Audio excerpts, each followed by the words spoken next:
Okay, Honorable, what is the fate or the process of the consultations as far as you see FDC is concerned? The FDC Delegates Conference that removed Patrick Amariat and Nandala Mafabi that sat at Katonga made several other resolutions. Those resolutions included going to court, but also another resolution was the announcement of new leaders. So the subsequent meeting of the FDC National Council at Katonga evaluated the resolutions that had been made by the Delegates Conference, including going to court, and came to the conclusion on behalf of the Delegates Conference that things had changed and had not gone the way we had planned them. The court had been a bit hostile, so that National Council made 5 resolutions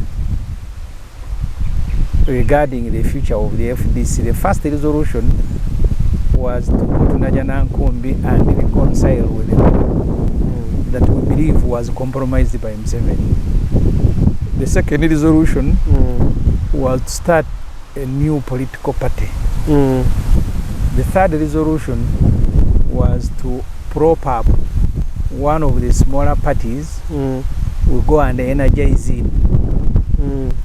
The fourth was to join genuine existing opposition political parties, and the word to mark there is genuine. And then the fifth one was to form a pressure group like FOC, 4GC, TDA, and then we continue our struggle for freedom under that pressure group. Those resolutions by the National Council are the reason we've been moving around the country to consult the FDC leadership at the lowest level, but also the FDC membership. The decision that will be made by this and through these consultations will be confirmed by another FDC Delegates Conference, and eventually that will be the decision about the future of the FDC. We've moved to Western Uganda, Ankole, Kigezi, Rwenzori in Kasese. We've been to Uganda, in Mitiana, in Wakiso, to Rango, to Acholi, to Unyoro. We have Western Nile, we have Bukedi, Teso, and we are in Busoga as well. We may go back to Busoga.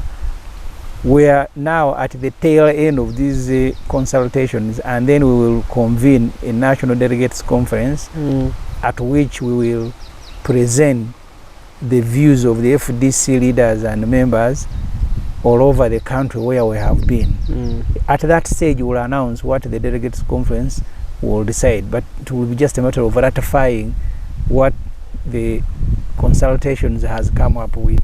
So, have you sold all these 5 reasons to the electorate? At every meeting, because we went there on behalf of the National Council, so at every consultative meeting, we have presented those resolutions and decisions have been made. Almost everywhere we have been, the dominant view is that we need to start a new political party and forget about the FDC. Except in Kasese, where some leaders in Kasese, no, we cannot abandon FDC, even if it means to forcefully go and evict the group at Najanankumbi. But in Bunyoro, in Buganda, in Lango, in Acholi, the dominant view is that we need to form a new party and continue with the struggle for freedom. Now, Honorable, why should the electorate trust FDC Katonga with the new party? The last time I checked with the Electoral Commission, there are more than 36 political parties that had been registered. The Ugandan Constitution guarantees freedom of association. That's why even 20 people can go and collect signatures and register a new party. The FDC members and leaders that we have consulted, it is not our decision. This decision is not made at Katonga. It's a decision that they will make themselves. They should be the ones you should ask. If they want to form a new party, you should go and ask them, why do you want to form a new party? This party is not formed by VSGM, Salam Musumba, Ssemujju, Lukwago and Birigwa. It will be a decision by the FDC leaders, and then they will be the ones you should ask to answer. You as a senior leader in the political environment in Uganda, is forming a new party the right solution? When you are struggling, you will allow people to make formations that give them comfort. When people were fighting Milton Obote after the botched up 1980 elections, they formed several formations. Kaira was fighting in the areas of Gaba. Kaira was fighting around Kampala. Nkwanga was fighting in the areas of Gaba. Moses Ali was in Western Nile. Museveni was in Ruwero. And there were several other smaller groups. Useful was in London. So people need to associate and participate in the struggle for freedom in a formation of their own choice. You can, because this is not a military parade where you just make an order and everybody will salute. So there should absolutely be, nobody should worry. The reason we went to multi-parties to allow people to freely associate with themselves. And there can be 1,000 parties all fighting for the same thing. I met people in South Sudan when they were fighting al-Bashir.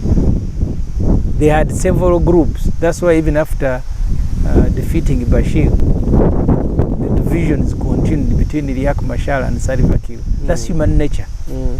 But now, Honorable, referring or relating to the previous history of how most political parties are formed in Uganda, it looks like those who form political parties come in with the main purpose of removing Museveni. No, political parties, the very first political parties, Uganda National Congress and later Democratic Party and People's Congress, that started shortly before independence,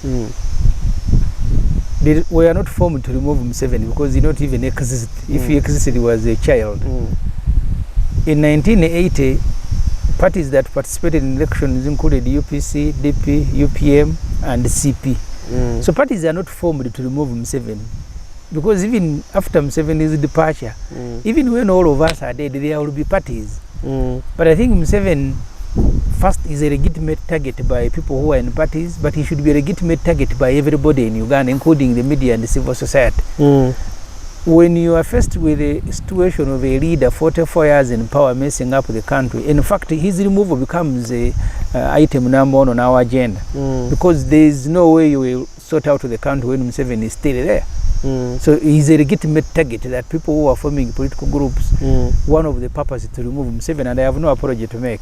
So away from that, what are some of the political unanswered questions currently as we head for general elections? You see, we are all fighting for a better Uganda where people are free, for an accountable government. The removal of Museveni at the moment is just one of the objectives, but even when Museveni has gone, and that's why some political parties make a mistake. They think about the removal of Museveni as the only objective, but when Museveni has gone, we have a country to rebuild, we have a government to reconstruct, we have a society to reconstruct. People who went with Museveni in Ruwero to fight, they thought that the removal of Obote was going to be a solution, but you've seen one by one leaving Museveni, thinking that he's behaving in the same way Obote was behaving. And that's why this has to be a two ideas project, removal of Museveni and then rebuilding the country. The tendency is to think about the first objective of removing Museveni. I am one of those who think also think about a period post Museveni. How do we sort out this country? And that occupies my mind most of the time. So there are those people who have been following Honorable Ssemujju for a very long time, and they know that Ssemujju is a student of legal framework and so on. When they see Honorable Ssemujju associating with FDC, two factions of FDC. We have Najana Nkumbi and we have Katonga. What environment is that, Honorable? Since June last year, we have made public our disagreement. We have presented the case to the public. The reason we became two factions was because those differences had reached a point in law what they call irreconcilable. We could have continued to go to Najana Nkumbi and fight and make it a scene every day, but our objective is not to fight within the FDC because we have Museveni and his government to fight. So we don't want to be derailed by internal disagreements. We think we would rather construct a new outfit and continue pursuing freedom, because that's the reason essentially the FDC was formed. But these disagreements are normal. Even Museveni, he has many people have disagreed with him. They have left him. Others go back, others don't. So nobody should think that there will be a day when people are not disagreeing. They disagree in America, they disagree in Europe, they disagree everywhere. It's normal in life. So as we speculate about the forthcoming party, what ideologies would someone think about that you're preaching to the people?